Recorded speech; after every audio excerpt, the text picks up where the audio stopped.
अस्सलाम वालेकुम viewers, welcome to my channel cook with Hasan. आज हम बनाने जा रहे हैं बहुत ही मज़ेदार से चपली कबाब। तो आइए देखते हैं कि उसके लिए हमें किन किन चीज़ों की ज़रूरत होगी। मैंने यहाँ पे लिया है 1 किलो कीमा। इस कीमे के अंदर जो है ये बीफ का कीमा है और इसके अंदर थोड़ा सा फैट होना चाहिए। फैट के बगैर कीमा नहीं लेना, उससे चपली कबाब नहीं बनते सही। 3 मीडियम साइज के हमने प्याज लिए हैं, उनको हमने इस तरह बारीक क्रश कर लिया है। ऑयल जो है हम हस्बे ज़रूरत इस्तेमाल करेंगे। 2 मीडियम साइज के हमने यहाँ पे अंडे लिए हैं। 1.5 टेबल स्पून हमने जिंजर गार्लिक क्रश किया हुआ वो लिया है। एक बड़े साइज का टमाटर लिया है। 2 टेबल स्पून हम लोगों ने हरा धनिया लिया है। 1.5 टेबल स्पून के करीब जो है हमने ग्रीन चिली उसको लिया है, इसको छोटा छोटा काट लिया है। ये हम लोगों ने सूखा धनिया लिया है 1 टेबल स्पून, इसको भी क्रश किया है, इसको पीसना नहीं है। 2 टेबल स्पून के करीब हमने यहाँ पे मकई का आटा इस्तेमाल करेंगे इन चपली कबाब में। ये हम लोगों ने एक मिक्स मसाला लिया है जो कि दालचीनी, लौंग, काली इलायची और मोटी इलायची और हल्दी उसको पीस के मिक्स करके ये बना है। और ये 1.5 टीस्पून हम ये इस्तेमाल करेंगे।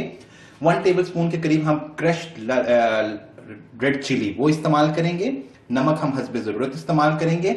ये आप पे डिपेंड करता है कि आप तेज मिर्च पसंद करते हैं या लाइट पसंद करते हैं, वो अपने हिसाब से आप डालेंगे। ये कुछ टमाटर के स्लाइसेस हैं जो कि हम लोग चपली कबाब के ऊपर लगाएंगे। चलिए आइए हम अपने चपली कबाब की तैयारी शुरू करते हैं।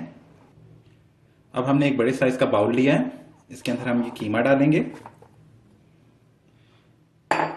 इसके बाद हम ये 3 मीडियम साइज के प्याज इसके अंदर ऐड कर देंगे।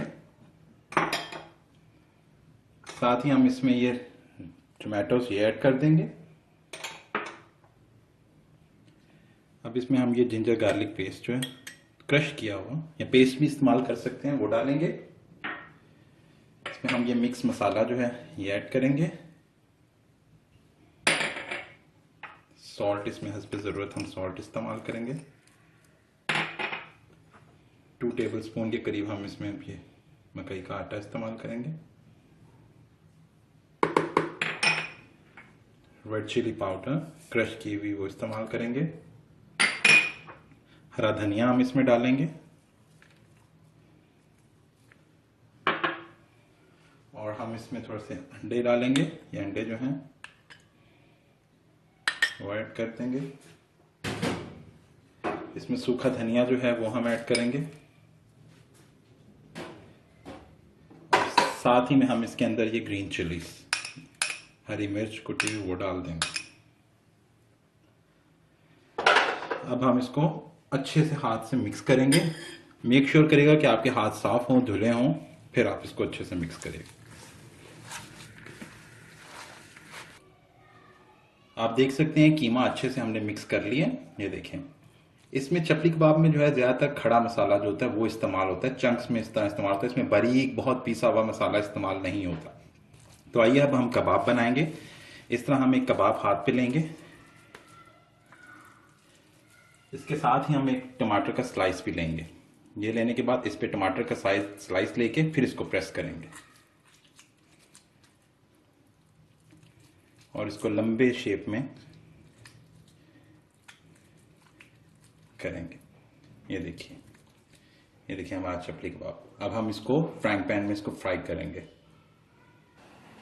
मैंने एक फ्राइंग पैन ले लिया है, उसमें मैंने ऑयल डाल दिया है। अब ये आप देख सकते हैं ये चपली कबाब जो हमने बनाया था ये अब मैं ऐसे इसमें डाल दूंगा। चपली कबाब नॉर्मली जो है बारिश के मौसम में बहुत ज़्यादा अच्छे लगते हैं। आज वैसे भी बारिश हो रही है तो बहुत अच्छे लगेंगे। इसको हम ऐसे डाल देंगे। पहले ये नीचे की साइड पक जाएगी, फिर हम इसको चेंज करेंगे।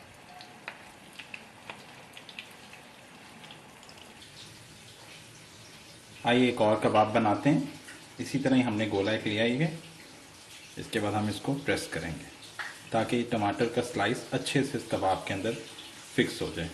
यूजली पकाते वक्त निकल भी आता है बट डजेंट मैटर, कोई फर्क नहीं पड़ता उससे।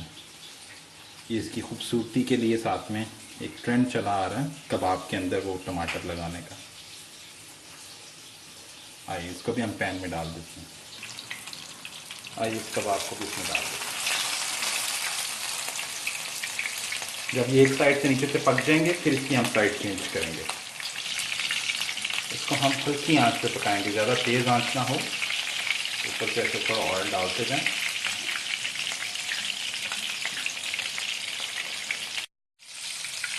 जी व्यूअर्स, आप देख सकते हैं कि हम लोगों ने इसको अच्छे से पका रहे हैं। पहले एक साइड पकाएंगे, जब वो अच्छे से पक जाए फिर हम उसको टर्न करेंगे। ये अभी बाद में डाला था तो ये भी नीचे से कच्चा है। ये एक साइड पक गई थी तो मैंने इसको टर्न कर दिया। अभी दूसरी साइड पकी है। साथ साथ आप ऊपर ऑयल डालते जाएं ताकि दूसरी साइड भी हल्की हल्की फिक्स होते जाए। याद रखिएगा, एक छोटी सी टिप आपको मैं देना चाहूंगा कि कीमा जो आप इसके लिए इस्तेमाल करें, कीमा आप बहुत बारीक करवाइएगा, ज्यादा बारीक नहीं पर बारीक करवाइएगा। प्याज और टमाटर वगैरह जो आप लें वो ज्यादा बड़े बड़े चंक्स नहीं लेने, उनको बेस आप चॉप कर लें। और चॉप करने के बाद पेस्ट नहीं बनानी, चॉप करने के बाद उसका बेहतर है कि आप उस प्याज को निचोड़ के उसका पानी निकाल लें, फिर आप इस्तेमाल करें, फिर वो बिल्कुल भी टूटेंगे नहीं। जी व्यूअर्स, जैसा कि आप देख सकते हैं मैंने ये चपली कबाब जो है डिश आउट कर दिए हैं। बहुत अच्छे से बने हैं, अच्छी तरह से पक चुके हैं, बहुत ही मजे के लगते हैं। आप इनको नानों के साथ सर्व करें, साथ में आप ये पुदीने और धनिया की चटनी आप इस्तेमाल कर सकते हैं और बहुत अच्छे लगते हैं। बस थोड़ी सी बात का ख्याल रखिएगा कि कीमा जो है वो बारीक पिसा हुआ लीजिएगा। प्याज को जो है निचोड़ के उसका प्याज का पानी निकाल के फिर प्याज अंदर डालिएगा, और ज्यादा बड़े बड़े चंक्स नहीं डालने हैं, बेहतर है आप चॉप कर लें। बारीक पेस्ट नहीं बनानी प्याज की, चॉप करके वो डालें और टमाटर के भी छोटे टुकड़े करके डालिएगा। ठीक है। अगर आपको ये मेरी रेसिपी पसंद आई है तो मेरे चैनल कुक विद हसन को जरूर सब्सक्राइब कीजिएगा। अपने फैमिली, फ्रेंड्स, रिलेटिव सबके साथ मेरी रेसिपी शेयर कीजिएगा, मेरे चैनल को लाइक कीजिएगा। हम फिर हाजिर होंगे एक नई रेसिपी के साथ। अपना बहुत सारा ख्याल रखिएगा। अल्लाह हाफिज।